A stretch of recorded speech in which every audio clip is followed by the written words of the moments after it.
ذلك يعني غض البصر وحفظ الفروج أزكى أطهر، وأدخلوا في باب النماء للإيمان،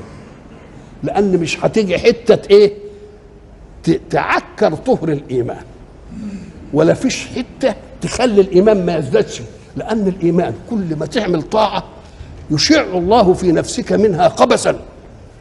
يخليك كده نفسك ترتاح،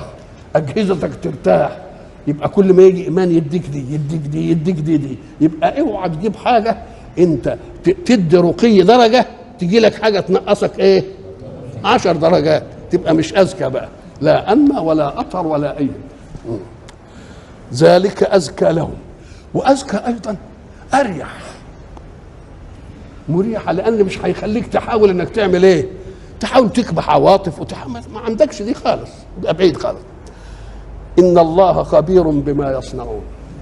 يعني اللي شرع لكم ده خبير بتكوينكم، وهو مكونكم تكوين يحفظ الغريزة الجنسية عشان بقاء النوع،